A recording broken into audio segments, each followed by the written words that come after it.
kusimama na viongozi wapya si usaliti. Jana Mwanza Arusha niliongea kwamba unapokuwa anaapishwa rais, pana mlinzi anaitwa Aida de Campo, yule mwanajeshi.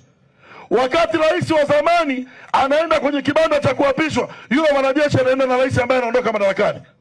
Rais mpya anaingia madarakani anakuja bila mlinzi. Baada ya zoezi la kuapishwa likimalizika, yule Aida de Campo, mlinzi mwanajeshi, anabaki na rais mpya, rais wa zamani anashuka peke yake.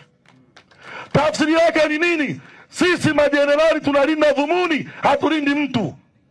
Kama vile ambavyo Mbowe alipokea kijiti kwa kina Mtei, haikumaanisha kina Mtei ni watu wabaya, bali dhumuni alikuwa amebeba Freeman.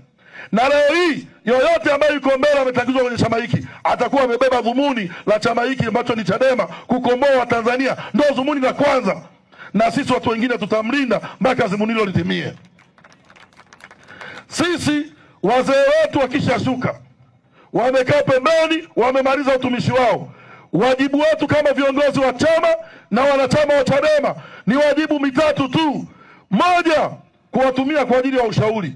Tukiona sehemu hatuendi vizuri, tunamtafuta mzee. Mzee, hebu tuambie, tumekuta tope hapa, mlikuwa mnatumia gia gani? Anatuambia hiyo njia haipitiki, msiende, tafuteni njia nyingine muende mbele, safari inaendelea, kwa ushauri wake. Lakini jambo la pili, tukigombana vijana kwa vijana hapa, tukatunishiana mzuri, Boniai na makamu mwenyekiti, makamu anasema bwana huyu ngoja nimtafute mzee aongee naye. Wazee wanatumika kwa ajili ya usuluhishi wa chama hiki kwenye migogoro ndani ya chama. Lakini la tatu, sisi wajibu wetu mkubwa ni kuwalinda na kuwaheshimu wazee waliomaliza utumishi wao.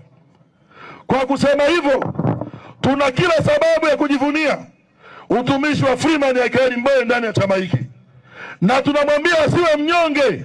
Sisi vijana wake tuko naye, kazi yake tunaisamani, na asikae pembeni, bado tunamhitaji. Lakini tuna kazi kubwa ya kuwalinda hawa makamanda wetu wapya ambaye ni Tundu Lissu na makamu wetu John Heche, kwa sababu sasa ndo wanazumuni.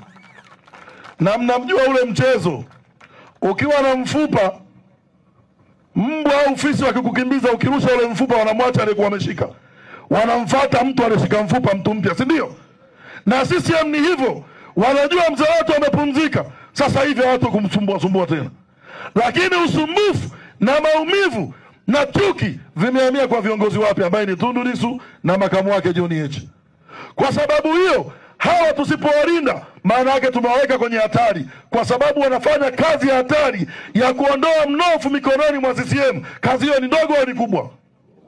Wanahitaji support ya kila mwanachadema, wanahitaji support ya kila mtu. Na ndio maana tukifika stage hiyo tunasema sisi Chadema hatuna makundi, kundi letu moja ni Chadema, na kazi yetu kuwasikiliza viongozi wetu watupe njia na mwelekeo kuelekea ukombozi wa nchi hii, ukombozi wa kweli ambao utapatikana chini ya Chadema.